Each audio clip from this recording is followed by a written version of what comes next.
When it comes to recording drums, whether it's in a studio or your own personal space, like say your house, everybody starts looking into individually miking drums with a couple overheads. Believe it or not, you need to have room mics as well because it totally changes the mix of your drums. And in this video, I'm going to show you exactly why.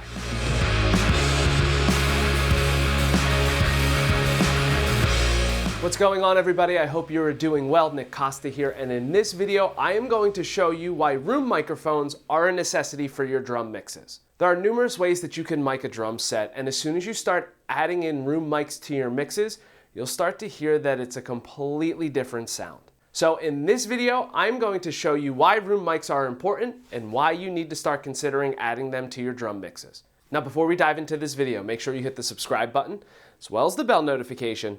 That way you're notified of any additional content that I upload to the channel. So when it comes to recording drums, really depending on the type of sound you want depends on the configuration. Same thing goes for your budget as well. So if you're on a limited budget and you're looking for something that's a little more lo-fi mono sounding, then you might only do something like a kick microphone and a single overhead, maybe two overheads. Now, if you have a couple more inputs, you then can continue with those mics as well as adding a snare drum mic. As you move on to more inputs, then you can start individually miking all of your drums. Now, if you've been watching videos here on the channel, for the longest time, I was recording with just 8 inputs. That was a kick, snare, rack, floor, 2 overheads, and a stereo room mic. Recently, I've upgraded to have 16 channels, so now I can do a kick in and out, snare top and bottom, rack, floor, my 2 overheads, and again, that stereo room pair.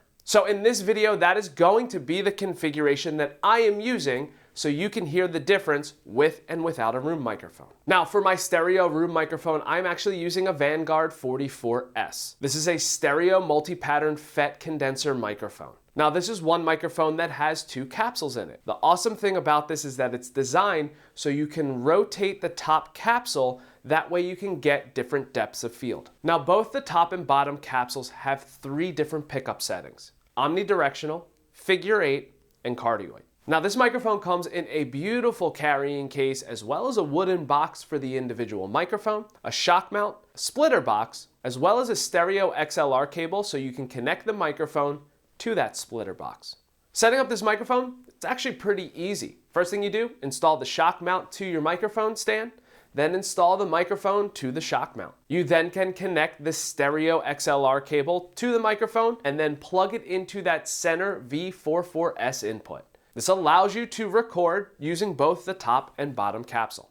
Now from there, when you flip the box around, you will see that there are 3 different outputs: a top, a bottom, and then a top with reverse phasing. Now for this video, I am using just the top and the bottom output. Now Vanguard recommends for a stereo room pair for drums to set the top capsule to 90 degrees. This allows for a more truly omnidirectional operation. In this setting, they also recommend that both the top and the bottom capsule are in the omnidirectional setting. It's very easy to determine on the microphone which is the top and the bottom because you can see that there is an up arrow for the top and a bottom arrow for the bottom. Now, as far as mic placement is concerned, I usually set up my room microphone about 5 feet away from my kit at head level when I am standing up. Now, when I didn't have that many microphones, I used to use a stereo microphone as my overheads in the same configuration, but had it about 2 feet from the kit. Once I was able to expand and have more microphones, I've moved it further away to make it more into a room microphone, and that's when I noticed that my mixes started to sound a whole lot better. Now for the demo, what I'm actually going to do is pretend like I'm line checking the drums first. As I'm continuing to do that, I will then show you what it sounds like with both the top and bottom capsule together. Finally, you will hear what it sounds like when it is included with the rest of the mix of all of my other microphones. After that, I will just play the drum kit here and go through a bunch of different options. A mix without the room microphone, a mix with the room microphone, isolating just that room microphone, isolating maybe just the top or the bottom capsule. Either way, I will make sure that I identify each one of them for you on the bottom of the screen. That way you can hear the difference between them. Now, just like every other video comparing microphones with different configurations and patterns and all that kind of stuff, It's highly recommended that you wear headphones throughout this entire demo, because let's face it, those really tiny speakers that are on your smartphone might be difficult to hear the difference between them. So, enough of me talking, let's dive in.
So as you can hear, there is a drastic difference when you add a room microphone to your mix, especially if you are using a stereo room microphone. Now, the way that I mix my drums, I actually, for my overheads, do a split around halfway. And then for my room setup, I do a hard pan left and right. And that gives you a little bit more of a fuller sound in my opinion. Also with my mix, my stereo room pair is about 50%, maybe 60% lower than my overhead microphones. The reason is I feel it just gives it a fuller mix and doesn't overpower my overhead microphones. Either way, I'd love to get your opinion on what sound you actually thought sounded the best. So make sure you leave that in the comment section below, letting me know. Additionally, if you have any other questions in regards to how I mixed my drums, maybe you just need recommendations on a couple microphones. Either way, you can leave all of that in the comment section below, and I'll try and help out in any way that I can. Now, if you are looking to purchase the Vanguard 44S, I actually put an affiliate link in the description below. Finally, if you enjoyed this video and you actually got some information from it, please make sure that you give it a thumbs up. That way it makes it a lot easier for others to find it. And that is it. Thank you so much for checking out this video on why room microphones are important for your drum mix. And until next time, See you later.